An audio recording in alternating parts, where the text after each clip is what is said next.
Hi guys, Sheena here with Evolved Being. Today we are talking about freedom from anxiety and really working with the mind and the body to figure out what creates that anxiety in us and bringing awareness and acknowledging it so that we can work through difficult situations in a way that makes us feel better and supports us in the totality of it. And I would like you to stick around and listen. Please hit the like button, subscribe, and see what there is to see.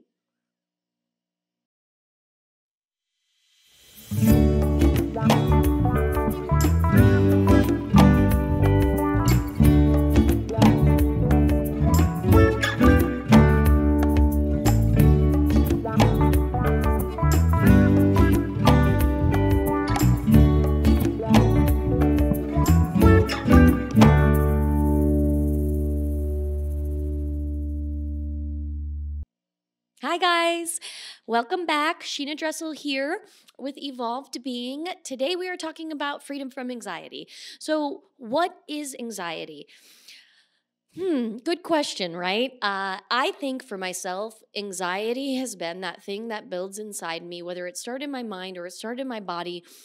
They work with one another, and I find myself in a position where I'm not being supported physiologically, where my body, my heart rate, my mind, my thoughts are not supporting the things that I want in my life.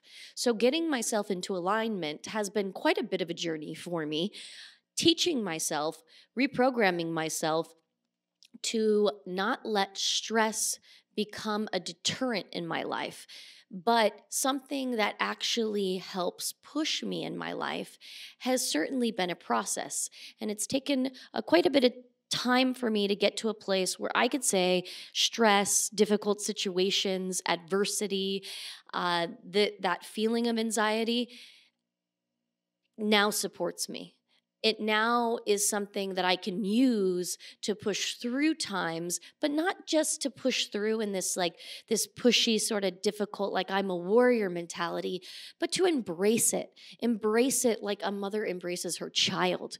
Because we'll use that example. Let's go with it. Children, those of you that have kids out there, they're not easy, right? They're hard, right? Those first few months of bringing a baby home are difficult.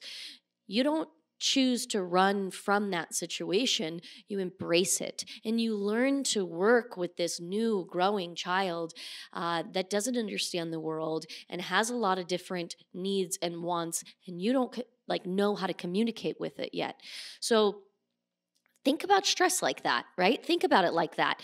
Stress is coming at us in all these different ways, whether it be stress from inexperience, or it be stress from a deadline, or it be stress from difficult situations like breakups, or our children getting hurt or doing bad in school, or from having to leave a relationship in a difficult way, or from having to work through difficult and challenging situations and relationships. All of that can create anxiety in us, and that anxiety can compound and create something that makes our situations more difficult, or worse, creates trauma, or sets us back in life. And because we're talking about the freedom from anxiety specifically, anxiety to me is not just that stress is difficult or difficult things happen to us. Anxiety to me is a physiological response inside of our body, inside of our bones, inside of our mind that stops us from moving forward or makes moving forward very, very difficult. And I always like to preface, I am not a doctor, so I'm not speaking on anxiety disorders or saying that anything around diagnosis is not true. This is totally different. This is about empowering ourselves through stressful situations and learning to work with the stress response physiologically in the body, right?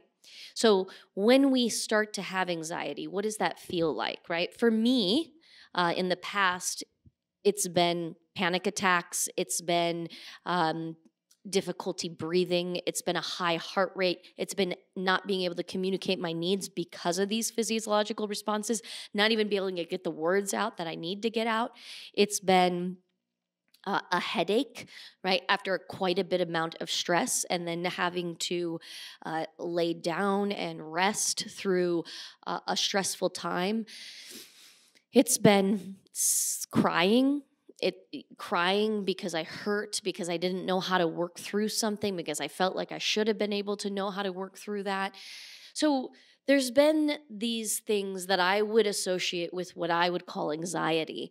And over time, working the path, working counseling, working understanding myself, working with cognitive behavioral therapy, working with counselors, working with yoga and meditation, and truly learning to receive the world in an easier way, not letting the world feel like it's happening to me anymore. And the big one for me was shifting my mindset surrounding anxiety, surrounding difficult situation, surrounding adversity, surrounding the thought that the world was happening to me. And that's the big one. Because all the little stuff, all the breath work, the yoga, the counseling, those things help a lot when I'm going through anxiety or anxious times or adversity or stress. But the thing that really changed me was shifting my mindset surrounding what I was pretty sure was anxiousness and anxiety that couldn't be fixed in my life. Once I was able to say, okay, I see that this is happening to me. I acknowledge this. I have awareness around it. And I'm experiencing something deep during these times that I'm going through. But it doesn't have to be bad. It can support me. The world is not against me. I was able to begin to really step into and embrace adversity and challenge in my life in a way that didn't make me feel like I had to be this badass warrior type, although we are.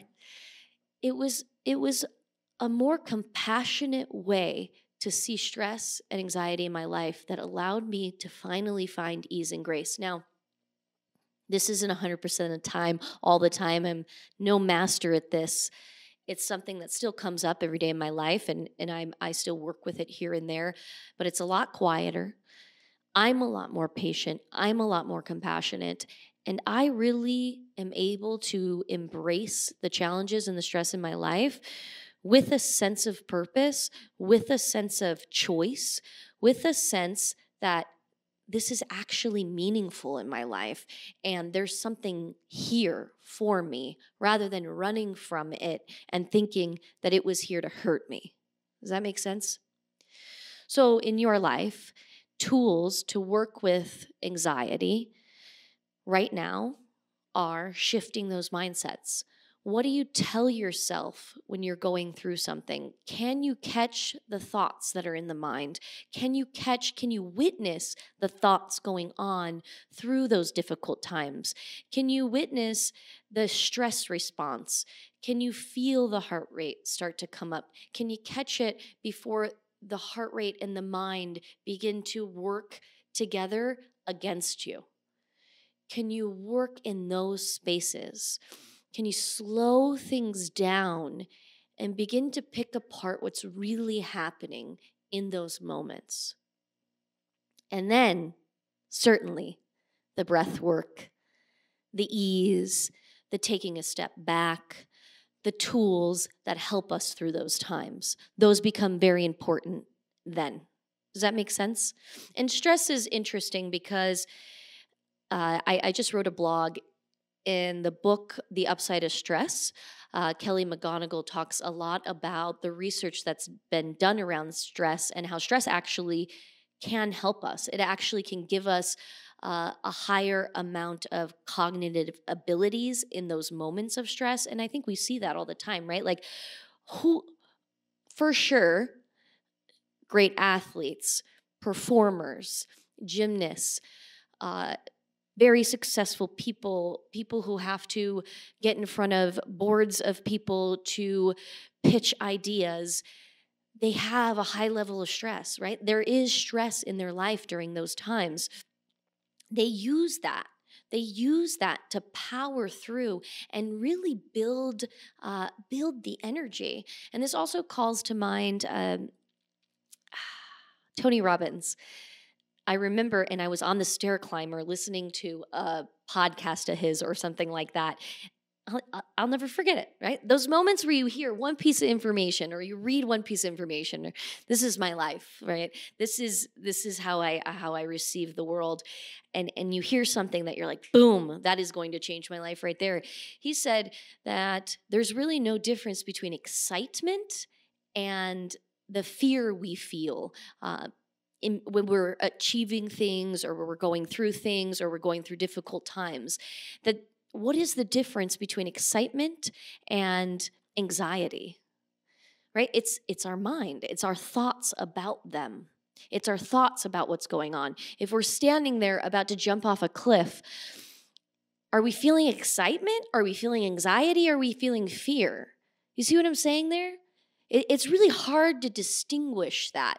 Physiologically, it's higher heart rate. It might be sweating. It might be shaking.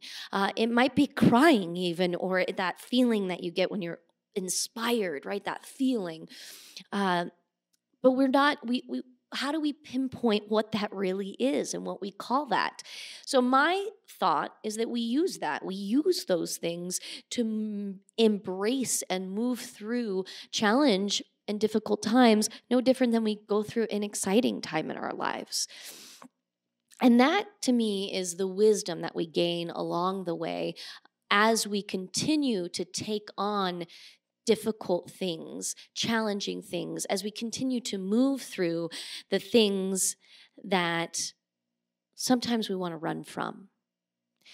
So freedom from anxiety, freedom from a physiological response that would set us back, shifting the mindset, using our tools, using the tools like breathwork, using the tools from the great successful people that we hear about the work, about the path to move through and embrace difficulties in our lives. And that is the beginning of freedom from anxiety. And that is what I have for you today. Please check out my blog. I just wrote one on freedom from anxiety.